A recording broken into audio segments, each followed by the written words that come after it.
सरकार आणि विरोधी पक्ष यांच्यामध्ये जो कागिलतुरा लागला आहे आणि सरकार ज्या पद्धतीत जनतेसमोर विरोधी पक्षाची भूमिका ठेवते त्या भूमिकेचं स्पष्टीकरण आणि त्या विषयाला राष्ट्रीय पातळीपर्यंत नेण्याचं काम महाआघाडी आणि महाआघाडीतल्या काँग्रेस पक्षांनी केलं आहे। त्या बाबतीत मी काही गोष्टीचं आज स्पष्टीकरण करणार आहे आणि माझी सर्व प्रेसला विनंती आहे की माझी प्रेस शक्यतो जे मी बोलतोय तेवढं पूर्ण दाखवण्याचा प्रयत्न करा। कारण काय होतं की आपण वेळेच्या पाबंदामुळे काही गोष्टी कटशट करता आणि त्याचा मग लोकांमध्ये विपर्यास चुकीचा होतो। आज सर्वप्रथम सन्माननीय प्रियंका गांधीजींनी या विषयावरती ट्विट केलं। म्हणजे देवेंद्र फडणवीसांची भीती एवढी यांना झाली आहे की राष्ट्रीय पातळीवर देखील देवेंद्र फडणवीसांच्या भीतीने दखल घ्यावी लागते, हे देखील या प्रियंका गांधीजींच्या ट्विटमधनं आज आम्हाला लक्षात येते। माझी आपल्याला सर्वांनाच माहीत असेल, आपण पत्रकार मित्रांना देखील माहीत असेल की आम्ही एक 7-8 दिवसापूर्वी दमण येथे रेमडेसिवीरच्या ब्रुक फार्माच्या फॅक्टरीमध्ये गेलो होतो आणि त्या फॅक्टरीमध्ये जात असताना काही पत्रकार मित्र देखील आमच्याबरोबर होते आणि ब्रुक फार्मा फॅक्टरीचं अख्खं व्हिडिओ शूटिंग फॅक्टरीच्या आतलं देखील आम्ही केलं गेलं आणि फॅक्टरीची कशा पद्धतीत रेमडेसिवीर बनली जाते, रेमडेसिवीर बनायची प्रोसेस काय, ह्या सर्व गोष्टी व्हिडिओ कॅमेरामध्ये आम्ही घेतलेल्या आहेत। आणि या परिस्थितीमध्ये ज्या वेळेला जी फॅक्टरी दमणसारख्या महाराष्ट्राच्या बाहेरच्या राज्यामध्ये आहे त्या मालकाने ज्या वेळेला आपल्याला रेमडेसिवीर देण्याचं मान्य केलं त्यावेळेला सन्माननीय आमचे नेते विरोधी पक्ष नेते प्रवीण दरेकर साहेबांनी राजेंद्र शिंगणे साहेबांना एक पत्र पाठवलं आणि ज्या पत्राच्या माध्यमातून त्यांनी आपली भूमिका स्पष्ट केली की 50,000 रेमडेसिवीर आम्ही भारतीय जनता पार्टीच्या माध्यमातून महाराष्ट्रामध्ये आणू इच्छित आहोत। मी पुन्हा एकदा सांगतो की भारतीय जनता पार्टीच्या माध्यमातून आम्ही आणू इच्छित आहोत, परंतु ते आम्ही राज्य सरकारला किंवा FDA देणार आहोत। मला माहीत आहे, मी पत्रकाराचं नाव घेणार नाही, पण एक पत्रकार मित्र आमच्याबरोबर गाडीत देखील होता, त्यांनी देखील ऐकलं की आम्ही सीताराम कुंटेंशी फोनवरती बोललो। सीताराम कुंटे साहेबांनी फोन उचलला, कुंटे साहेबांना सांगितलं की साहेब अशा अशा ठिकाणी आम्ही फॅक्टरीला जाऊन आलो आहोत, आम्हाला 50,000 रेमडेसिवीर मिळत आहेत, ज्याचे पैसे सन्माननीय देवेंद्र फडणवीस साहेबांनी सांगितले की भारतीय जनता पार्टी भरेल, परंतु तो साठा राज्य सरकारच्या हाती आम्ही देऊ, त्याच्यासाठी आम्हाला परवानगी द्या। हे झाल्यानंतर आम्ही राज्य सरकारकडे पाठपुरावा केला।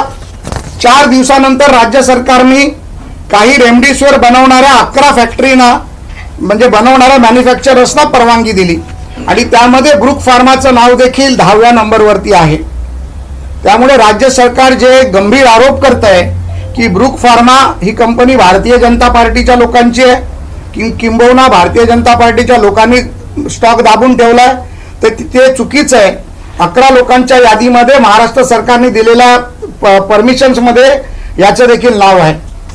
या व्यतिरिक्त ज्या वेळेला ब्रुक फार्मासाठी संबंधित FDA महाराष्ट्राची परवानगी हवी होती, दमण सरकारने परवानगी दिली, केंद्र सरकारचे मंत्री सन्माननीय मांडवियाजींनी देखील त्यासाठी रसायन मंत्री जे आहेत त्यांनी देखील त्याची परवानगी दिली आणि पॅन्डेमिक सिच्युएशनमध्ये ब्रुक फार्मा ही कंपनी खरं तर 100% एक्सपोर्ट करणारी कंपनी, साऊथ अमेरिका आणि युरोप कंट्रीच्या काही भागामध्ये ते रेमडेसिवीर आणि 350 प्रकारचे अंक्लोचे म्हणजे कॅन्सरचे औषधं बनवून एक्सपोर्ट करण्याचं काम करतं।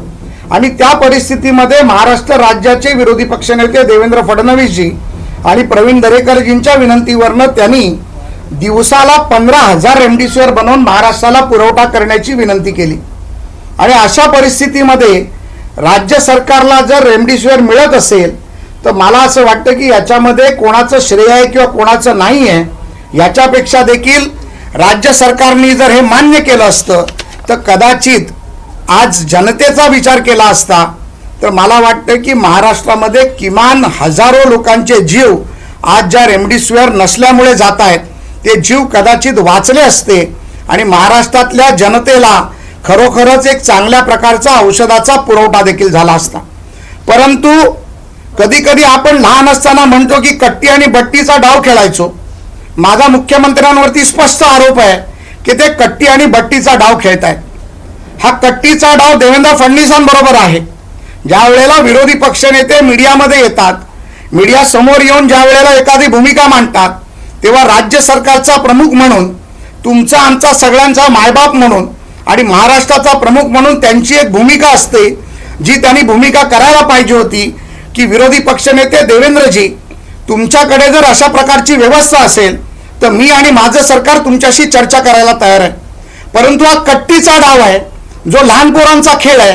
त्यामुळे माननीय मुख्यमंत्र्यांनी कुठल्याही प्रकारचा फोन हा माननीय देवेंद्रजींना केला नाही, माननीय दरेकरजींना केला नाही. त्यामुळे हा लहान पोरांचा खेळ आहे का, हा प्रश्न देखील मी माननीय मुख्यमंत्र्यांना विचारतोय. जर माननीय देवेंद्र फडणवीस राज्यासाठी 50,000 रेमडेसिवीर आणून देऊ शकतायत, किंबहुना त्याच्या पुढे जाऊन राज्य सरकारने टेंडरच्या माध्यमातून किंवा पॅन्डेमिक सिच्युएशनमध्ये डायरेक्ट परचेसच्या माध्यमातून दिवसाला 10-15 हजार रेमडेसिवीर तुम्हाला मिळू शकतायत, जे की तुम्हाला झायडस असेल, सिप्ला असेल यासारख्या मोठ्या कंपन्या देखील देत नाही आहेत. आत्ताच माझ्याकडे एक डिस्ट्रीब्युटर आले होते, त्यांच्याकडे 20,000 रेमडेसिवीर मुंबईला पुरवठा करण्याचं कंत्राट आहे. ठाणे महानगरपालिकेला 10,000 रेमडेसिवीर पुरवठा करण्याचं कंत्राट आहे.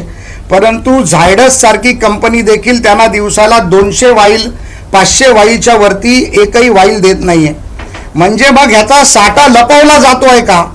जर ब्रुक्स फार्मा सारखी कंपनी 15,000 20,000 दिवसाला द्यायला तयार आहे, तर झायडस किंवा सिप्ला सारखी कंपनी महाराष्ट्राला 10,000 रेमडेसिवीर दिवसाला देऊ शकत नाही का?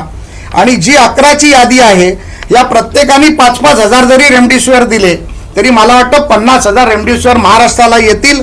आणि जर 50,000 रेमडेसिवीर महाराष्ट्राला आले तर किमान 10,000 लोकांचे दिवसाला प्राण वाचू शकतील. अशा पद्धतीतली व्यवस्था आज आपल्याकडे इथे महाराष्ट्रामध्ये आहे. आणि अशा परिस्थितीमध्ये ज्या वेळेला जी रेमडेसिवीर कंपनीचा मालक रेमडेसिवीर द्यायला तयार झाला, त्याच्याशी कुठल्याही प्रकारची चर्चा करायची नाही. सन्माननीय राजेंद्र शिंगणेंचे ओएसडी त्याला प्रवीण दरेकरांच्या पीएच्या फोनवर फोन करून धमकी देतात आणि त्या मालकाला सांगतात की तुम्ही देवेंद्र फडणवीस को तुम रेमडेसिवीर देते हो और हमें नहीं देते हो, ऐसे कैसे चल सकता है. याच्यामध्ये देवेंद्र फडणवीसांना रेमडेसिवीर देण्याचा प्रश्नच येतो कुठे? मला तुम्हाला सगळ्यांना प्रश्न आहे. हा जो रेमडेसिवीरचा साठा येणार होता तो महापालिका, राज्य सरकार, एफडीएच्या माध्यमातून, राज्य सरकारच्या माध्यमातून वितरित केला जाणार होता. ही भूमिका मी पुन्हा एकदा आपल्यासमोर स्पष्ट करतोय.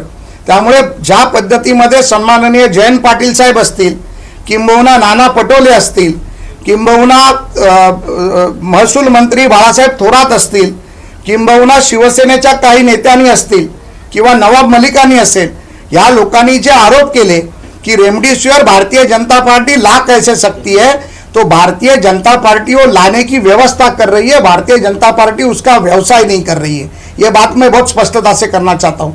आणि मग त्या मालकाला फोन येतो, मालकाला धमकी दिली जाते आणि त्याच्यानंतर 7:30 वाजता मी स्वतः गेलो होतो एफडीए ऑफिसला बँड्राला. तिकडे मला महाराष्ट्र सरकारचं हे पत्र मिळालं, ज्या पत्राच्या माध्यमातून ब्रुक्स फार्माला एफडीए महाराष्ट्राने पत्र दिलेलं आहे, ज्याच्यामध्ये ते स्पष्टपणे लिहित आहेत की तुम्ही महाराष्ट्र सरकारला आणि प्रायव्हेट एजंट्सला देखील तुम्ही रेमडेसिवीर विकू शकता. असं असताना देखील राज्य सरकार रात्रीच्या रात्री कुठेतरी 60,000 वाईल्सची आम्हाला इन्फॉर्मेशन आहे, पोलीस इंटेलिजन्स आहे, आणि त्या इंटेलिजन्सच्या माध्यमातून जसा एखादा अतिरेकी आपण पकडायला जातो तशा पद्धतीमध्ये 10-11 पोलिसांचं पथक पाठवून जो माणूस 1000 कोटीचा टर्नओव्हर करतो, जो माणूस महाराष्ट्राला मदत करायला पुढे येतो, जो माणूस महाराष्ट्रामध्ये आज पॅन्डेमिक सिच्युएशन असताना स्वतःचा एक्सपोर्ट बंद आहे म्हणून महाराष्ट्राला तो रेमडेसिवीर द्यायला तयार होतो, त्याला एका आरोपीसारखं पकडून आणतात आणि त्याला नको नको ते प्रश्न विचारले जातात. आम्ही ज्या वेळेला पोलीस स्टेशनला गेलो त्याच्यावर देखील प्रश्नचिन्ह निर्माण केला गेला की विरोधी पक्ष नेते आणि आमदार पोलीस स्टेशनमध्ये कसे गेले. तुम्ही त्याला घरातून ज्या वेळेला आणलं त्यावेळेला पार्ला पोलीस स्टेशनला नेतो म्हणून आणलं. ज्या वेळेला देवेंद्रजींनी जॉईंट कमिशनर एलेंडोशी बोलण्याचा प्रयत्न केला त्यांनी देखील बोलले, परंतु उत्तर त्यांचं नकारार्थी होतं. पोलीस आयुक्तांना फोन केला, पोलीस आयुक्तांनी फोन उचलला नाही. त्याच्यानंतर जो व्यक्ती राज्याला मदत करतो त्या व्यक्तीच्या मदतीसाठी धावून जाणं ही महाराष्ट्राची संस्कृती आहे.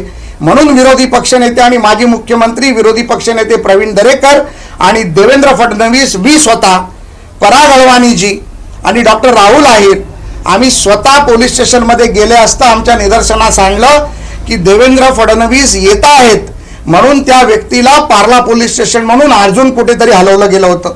म्हणजे कुठेतरी हे गोड बंगाल आहे. हा मनसुख हिरेंसारखा तर प्रकार नव्हता ना. ही देखील भीती आमच्या डोक्यामध्ये आली होती. आणि ज्या वेळेला पोलीस स्टेशनमध्ये देवेंद्रजींनी प्रश्न विचारले गेले त्यावेळेला तिकडच्या असलेल्या अधिकाऱ्यांनी उलटी सुलटी उत्तर दिली. परंतु जो अधिकारी तिथे घ्यायला गेला होता त्याचा फोन नंबर आणि नाव त्याच्या कुटुंबाने घेऊन ठेवलं होतं. त्या अधिकाऱ्याला फोन केला असता त्यांनी आम्हाला सांगितलं की तातडीने तुम्ही येणार म्हणून याला पार्ला पोलीस स्टेशनवरनं काढून BKC मधल्या DCP ऑफिसमध्ये घेऊन गेले. आपण देखील त्याला विटनेस होतात.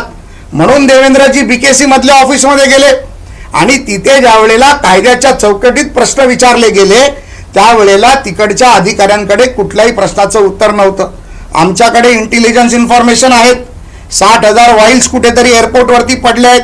देवेंद्रजींनी त्यांना एकच प्रश्न विचारला, जर 60,000 वाईल्स पडले आहेत तर त्या वाईल्सच्या ब्रूक फार्माच्या आहेत का?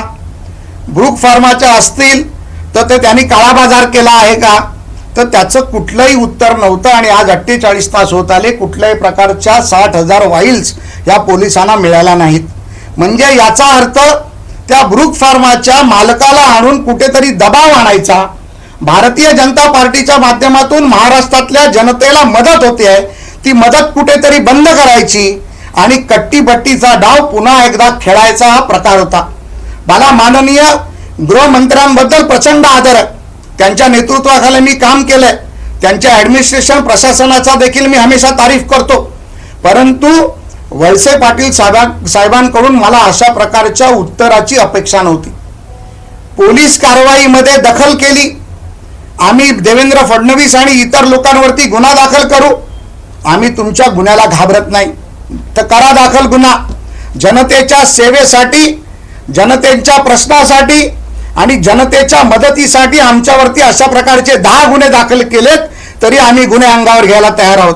परंतु मला वळसे पाटील साहेब तुम्हाला एक प्रश्न विचारायचा आहे की तुम्ही ज्या पद्धतीने म्हणालात की आम्ही गुन्हा दाखल करू, माझी तुम्हाला नम्र विनंती की तुम्ही जर याची माहिती घेतली असती किंबहुना राजेंद्र शिंगणे साहेबांशी तुम्ही जर बोलला असतात तर कदाचित तुम्हाला सत्य बाहेर आलं असतं.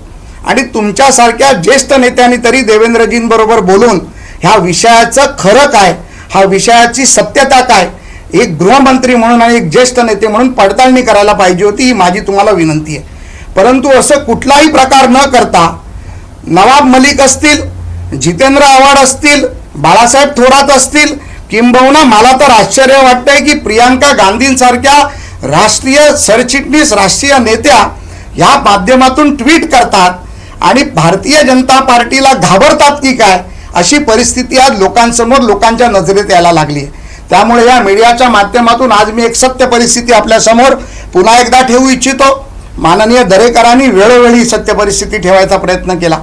मला हेच तुम्हाला सांगायचं आहे की रेमडेसिवीरचा जो साठा भारतीय जनता पार्टी स्वतःच्या पैशानी मुंबईमध्ये, महाराष्ट्रामध्ये जी आणणार होती ती आम्ही महाराष्ट्र सरकारला, FDAला, किंबहुना जर FDAने किंवा चीफ सेक्रेटरीने जर सांगितलं असतं त्या महापालिकांना द्या तर आम्ही त्या महापालिकांना दिल्या असत्या. त्यांनी जर सांगितलं असतं FDAला द्या तर आम्ही FDAला दिल्या असत्या. या व्यतिरिक्त दिवसाला 10 ते 20 हजार रेमडेसिवीरचा साठा रोजचा सरकारला मिळाला असता. हीच आपल्या माध्यमातून सत्यता जनतेसमोर मी आणू इच्छितो. विरोधी पक्षांच्या आरोपाला आम्ही 1 to 1 उत्तर द्यायला देखील तयार आहोत. नवाब मलिक असतील, जितेंद्र आव्हाड असतील, बाळासाहेब थोरात असतील, यांनी मीडियावरती आम्हाला समोरासमोर बोलवावं. हे कागदपत्र खोटं बोलू शकत नाहीत. राजेंद्र शिंगणेंचं पत्र खोटं बोलू शकत नाही. जे दरेकरांनी दिलं होतं ते खोटं बोलू शकत नाही. जे ब्रूक फार्मानी पत्र दिलं होतं देवेंद्र फडणवीसांना ते खोटं बोलू शकत नाही. सरकारने जी परवानगी दिली ती खोटं बोलू शकत नाही. मग अशा परिस्थितीमध्ये महाविकास आघाडी सरकार खोटं बोलतंय का, हा देखील जनतेला आता प्रश्न पडेल. आणि आपल्या माध्यमातून ही सत्यता जनतेसमोर आणण्याचा माझा प्रामाणिक प्रयत्न होता, तो तुम्ही मान्य करावा एवढीच मी हात जोडून विनंती करतो. सर, दोन प्रश्न आहेत या सगळ्यामध्ये.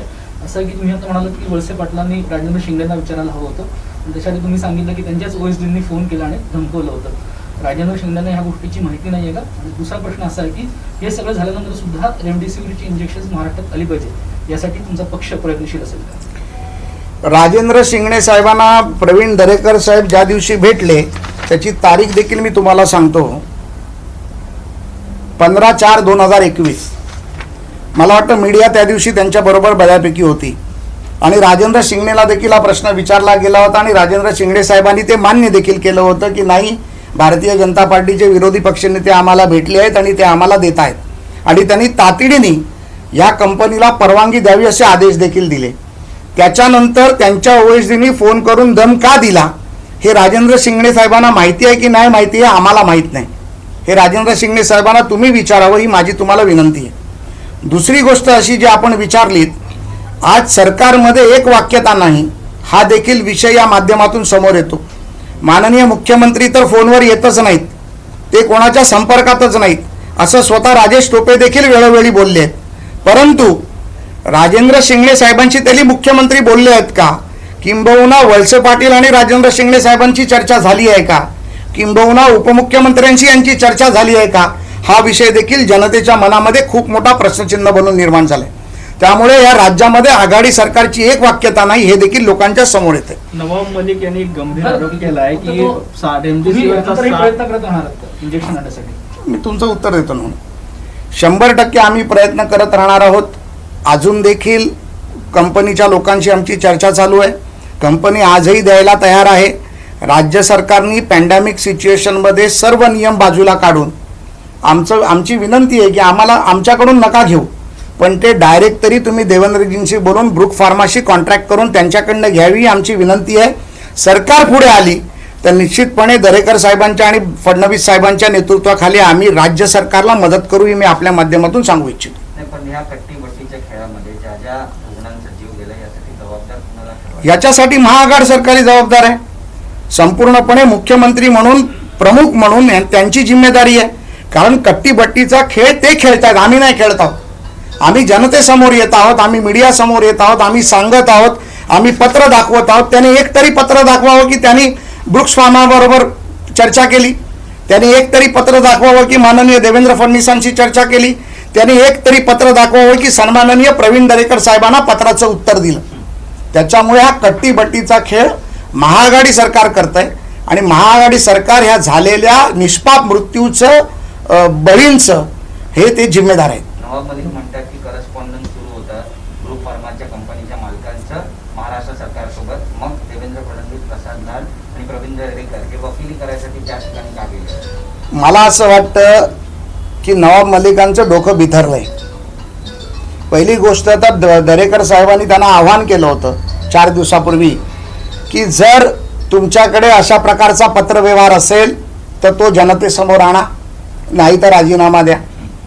नवाब मलिकांनी एकच कार्यक्रम चालू ठेवला आहे जो त्यांचा वैयक्तिक विषय आहे, ज्या वैयक्तिक विषयामुळे केंद्र सरकारवरती फक्त टीका करायची, कुठल्याही प्रकारची सत्यता पडताळायची नाही, लोकांची दिशाभूल करायची आणि जनतेला फसवण्याचं काम करायचं, हे नवाब मलिकांचं काम आहे. आता अनेक कार्यकर्ते समोर येत आहेत, स्वतः रुपाली चाकणकर आहेत, त्यांनी सांगितलंय, तक्रार दिलेली आहे की या रेमडेसिवीर प्रकरणी भाजप नेत्यांची चौकशी व्हावी, तर तुमचं नाव आहे, देवेंद्र फडणवीसांचं नाव आहे. नाही, मी तर समोरच म्हटलंय ना, आमची चौकशी करा, गुन्हा दाखल करा. आम्ही घाबरतो काय ना? जनतेच्या प्रश्नासाठी, जनतेच्या हितासाठी, जनतेसाठी आम्ही वाटेल तेवढे गुन्हे अंगावर घ्यायला तयार आहोत. हे मी तुमच्या समोर, सर्व मीडियाच्या समोर आज पुन्हा एकदा सांगतोय. जितेंद्र आव्हाड यांनी सुद्धा टीका केलेली आहे की ब्रुक फार्मा कंपनी साठेबाजी करते आणि त्यांच्या पाठीशी भाजप आहे. ज्या जितेंद्र आव्हाडांवरती खंडणी, अधिकाऱ्यांना मारणं अशा प्रकारचे आरोप आहेत, ज्यांच्यावरती हायकोर्टामध्ये तक्रार चालू आहे, केस चालू आहे. तुम्हाला देखील माहिती आहे, खरमुसे प्रकरणामध्ये जितेंद्र आव्हाड आरोपी आहेत. अशा जितेंद्र आव्हाडांनी भारतीय जनता पार्टीच्या निष्कलंक देवेंद्र फडणवीसांवरती आरोप करणं म्हणजे आकाशाकडे बघून थुकण्यासारखं आहे. याच्या पलीकडे मी जितेंद्र आव्हाडांबद्दल जास्त काही बोलणार नाही. सर, संजय गायकवाड शिवसेना आमदार ज्या पद्धतीने परवा बोलले, पुन्हा देखील त्यांनी आता शिवसेनेच्या भाजपच्या नेत्यांना शिवीगाळ केली. कसं बघता या सगळ्या गोष्टीकडे? हे बघा, शिवसेनेची ही प्रवृत्ती राहिली आहे पहिल्यापासून. ज्या वेळेला त्यांना असं वाटतं की त्यांच्या हातातून एखादा विषय निघायला लागला आहे, एखाद्या विषयाचं त्यांच्या हातामध्ये आता काही उरलं नाही, अशा वेळेला अशा प्रकारच्या शिव्यागाळ करणं, अशा प्रकारचे असंविधानिक वक्तव्य करणं, अशा प्रकारे लोकांमध्ये काहीतरी विचित्र बोलणं, ही त्यांची प्रवृत्ती राहिली आहे. मी काल देखील म्हटलं, त्याच्या संजय गायकवाडच्या प्रश्नाचं उत्तर काल मी मीडियाच्या माध्यमातून दिलं होतं. बऱ्याचशा मीडियानी ते लावलं की झोपलेल्या कोंबडीचा कोंबडा हरवला, बँड्रामध्ये झोपलेल्या कोंबडीचा कोंबडा हरवला, एवढ्या 2 शब्दात मी तुम्हाला उत्तर देतो.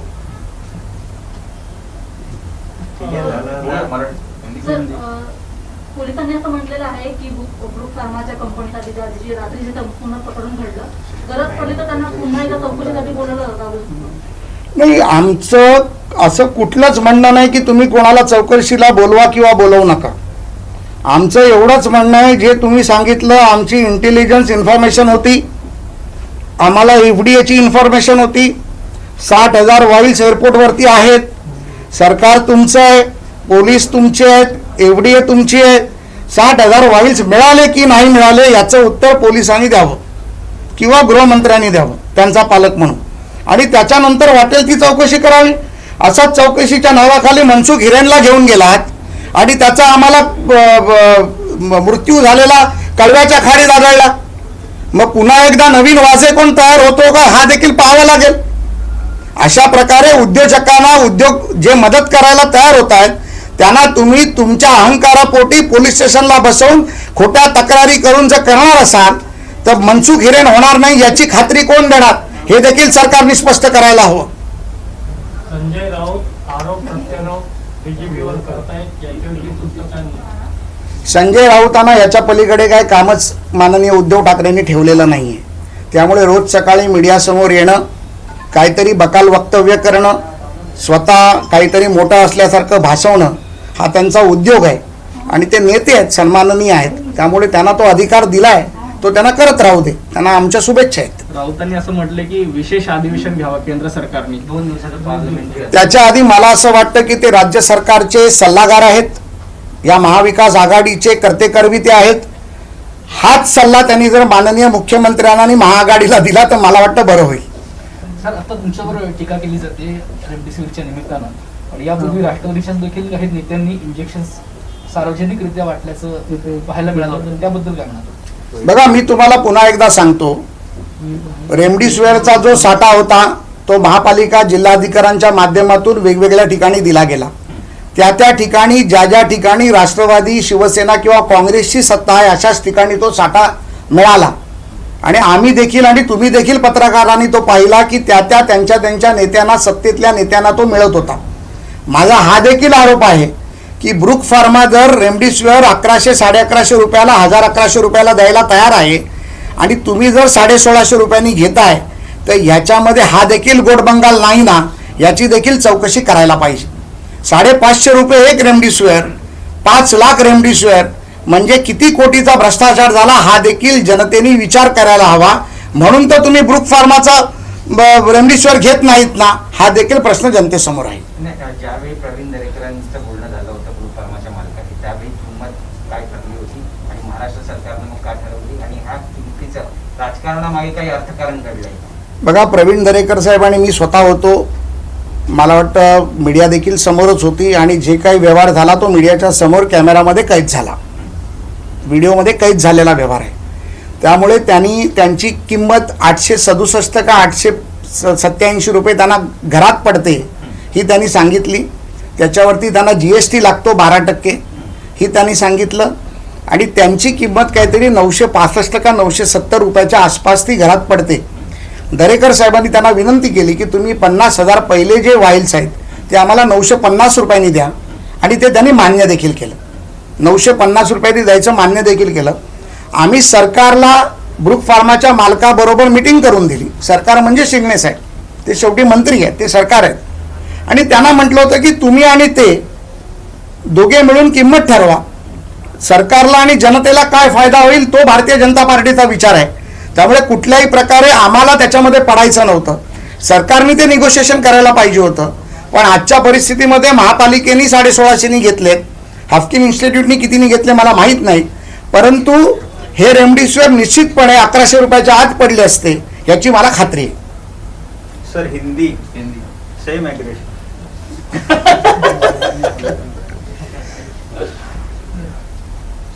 पाणी पिऊ का? हे पाणी दे. गरम नाही गरम नाही. विषय गरम आहे. विषय गरम आहे म्हणून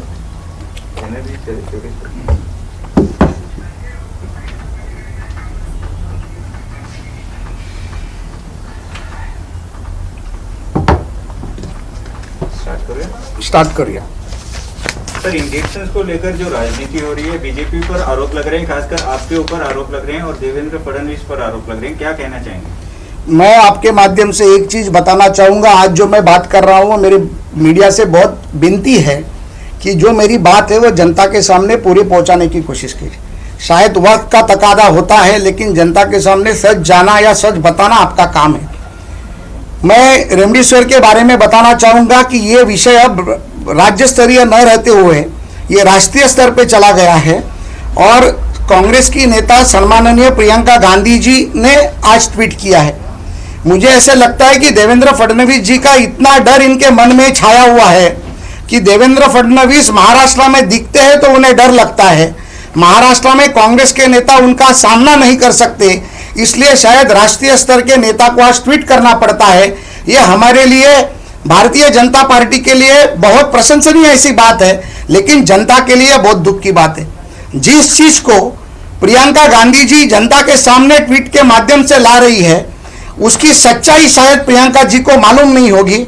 मुझे ऐसे लगता है कि मेरे जैसे छोटे कार्यकर्ता की प्रेस कॉन्फ्रेंस उनके तक पहुंचाने की कोशिश जनता करे या कांग्रेस के कार्यकर्ता करे.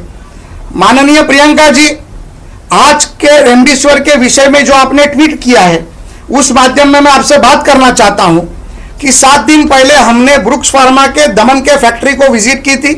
मीडिया के कुछ लोग हमारे साथ थे. हमने मीडिया को साथ में लेकर पूरे फैक्ट्री का जायजा किया. पूरे मीडिया ने उसका रिकॉर्डिंग किया. रेमडेसिवीर कैसे तरीके से बनाई जाती है, रेमडेसिवीर बनाने का तरीका क्या होता है, ये सारी चीजें हमने कैमरा में कैद की है. उसके बावजूद जो मालिक 100% एक्सपोर्ट करता है, साउथ अमेरिका और यूरोप के कई कंट्रियों को जो एक्सपोर्ट करते हैं, उन मालिकों को विनती करने के बाद माननीय देवेंद्र जी फडणवीस विपक्ष के नेता और माजी मुख्यमंत्री महाराष्ट्र, उनकी विनती के बाद माननीय विरोधी पक्ष नेता विधान परिषद प्रवीण दरेकर जी और हमने विनती की. प्रवीण जी के नेतृत्व में मैंने फैक्ट्री में विजिट की और हमने जब फैक्ट्री मालिकों को विनती की कि आप महाराष्ट्र के लिए कुछ तो कीजिए, उसके बाद उन मालिकों ने, वो मुंबई में रहने वाले स्थित है, उन्होंने हमारी विनती मान्य की और महाराष्ट्र को रेमडेसिवीर सरकारी पेपर के परवानगी के बाद देने के लिए मान्यता दी. हमने तत्काल देवेंद्र जी के विनती के ऊपर 50,000 वाइल्स की बुकिंग वहां पर की. वो 50,000 वाइल्स हम मुंबई में लाकर सम्माननीय food and drugs minister Rajendra Shingne ji को देने वाले थे, जिसका ये पत्र सम्माननीय प्रवीण दरेकर विपक्ष के नेता ने 15 तारीख को मीडिया को साथ में लेकर सम्माननीय राजेंद्र शिंगणे जी को दिया था. लेकिन उसके बावजूद भी हमें कोई भी पत्र व्यवहार सरकार की तरफ से हमें या ब्रुक्स कंपनी को हुआ नहीं है. उसके अलावा जिस वक्त हम लोग दमन की फैक्ट्री से निकले, हमने तत्काल महाराष्ट्र के मुख्य सचिव सीताराम कुंटे जी को माननीय प्रवीण दरेकर साहब ने फोन किया. उस वक्त भी गाड़ी में कई सम्माननीय पत्रकार हमारे साथ थे. सीताराम कुंटे जी ने कहा कि आपको food and drugs K commissioner या food and drugs K secretary बात करेंगे. हमने कोशिश की बात करने की, लेकिन उन्होंने बात की नहीं. फिर हमने food end drug commissioner Abhimanyu काले जी से बात की. उन्होंने हमें तत्काल बताया कि मुझे शिंगणे साहब का मैसेज आया हुआ है, हम इसके ऊपर कार्रवाई करेंगे. लेकिन फूड एंड ड्रग्स कमिश्नर एक छोटा आदमी होता है, इसके लिए सरकार की जिम्मेदारी लगती है. मुझे ऐसे लगता है कि जब विरोधी पक्ष का नेता, माजी मुख्यमंत्री राज्य सरकार को इस पैंडेमिक सिचुएशन में एक बात बताना चाहता है जो राज्य के हित की हो.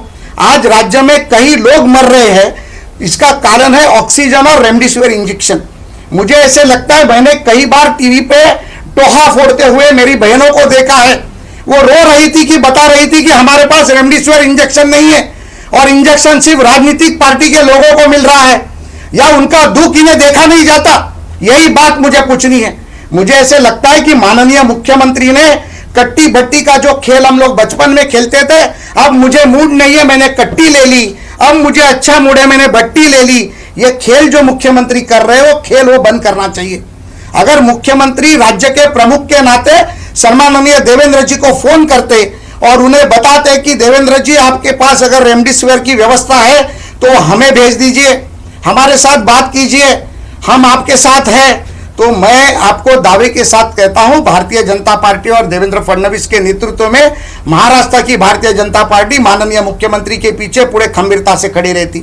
लेकिन उन्होंने वो किया नहीं। जनता की मृत्यु हो रही है, जनता तकलीफ में है, जनता रो रही है, लेकिन हम भारतीय जनता पार्टी से बात नहीं करेंगे, ये भूमिका में आकर माननीय मुख्यमंत्री या सरकार ने कोई बात नहीं की। सर, क्या आपकी तरफ से कोई बात करने के प्रयास हुए थे? हमने आपको बताया कि हमने राजेंद्र शिंगणे जी को 15 तारीख को खत दिया। वो खत में हमने बताया कि हम 50,000 रेमडेसिविर राज्य सरकार को देने को तैयार है।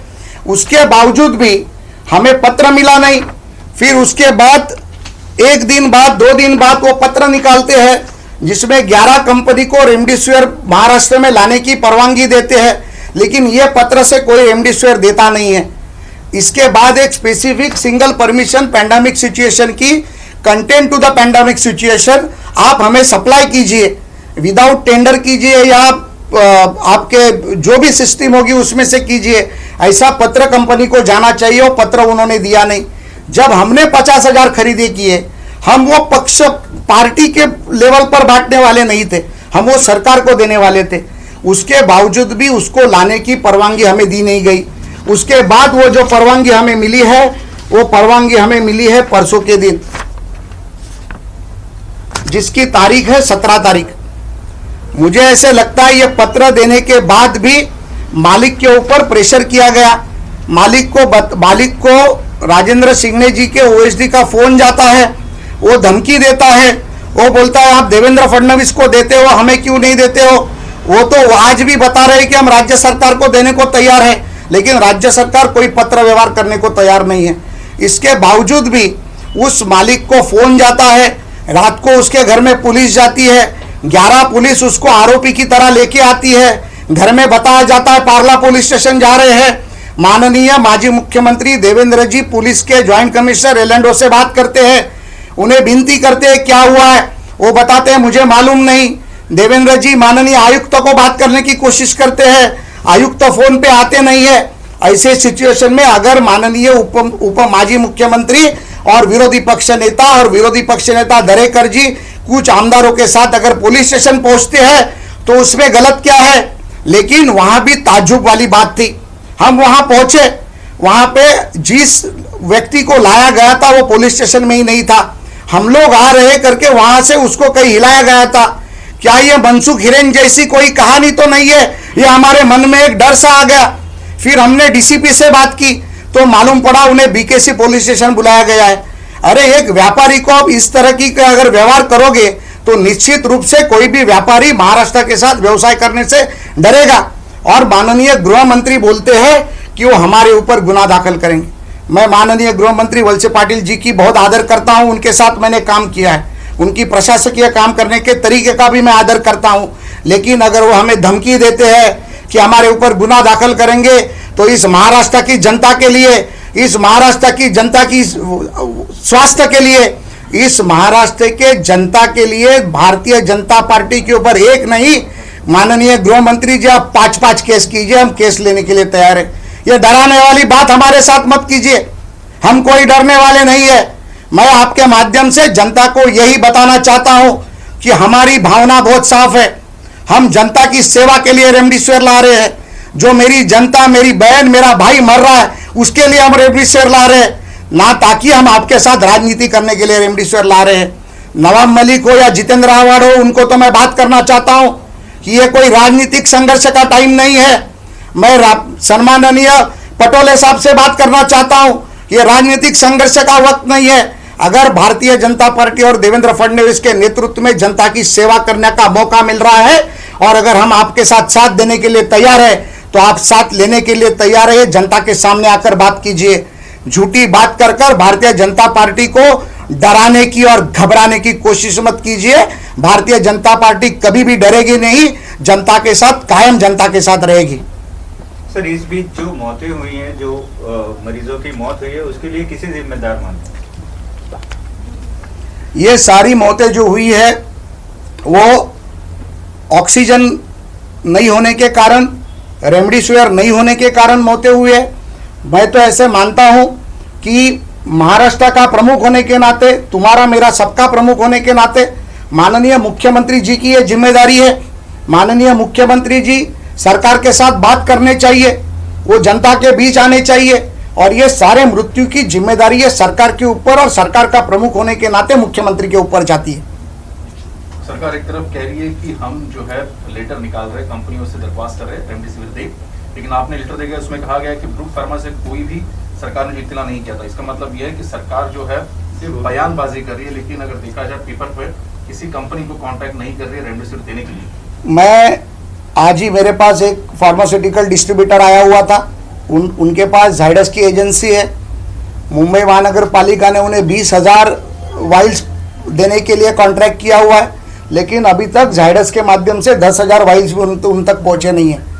अगर 11 कंपनियों को तुम खत देते हो, अगर उनके साथ तुम पत्र व्यवहार करते थे, माननीय मुख्यमंत्री, फूड ड्रग्स मिनिस्टर और हेल्थ मिनिस्टर अगर वैयक्तिक लेवल पे बात करते थे, तो इन सारी कंपनियों का हेड ऑफिस मुंबई में है। 5,000 वाइल्स भी अगर एक कंपनी देती तो लगभग 50,000 वाइल्स रोज के महाराष्ट्र में आते और 7 दिन में ये पैंडेमिक सिचुएशन खत्म हो जाती। लेकिन सरकार में से किसी ने भी आगे आने की कोशिश की नहीं। क्या यहाँ पर पैसे के दलाली का विषय है? ये प्रश्न भी हमारे सामने आ रहा है और मेरा यह स्पष्टता से आरोप है कि ये जनता आपके पास देख रही है, बहुत ही उम्मीद के साथ देख रही है और भारतीय जनता पार्टी जो काम कर रही है वो भी जनता देख रही है। आज तो भी इस पैंडेमिक सिचुएशन में भ्रष्टाचार का मुद्दा छोड़कर जनता की सेवा के लिए काम करे, ये मेरी विनती है। Thank you.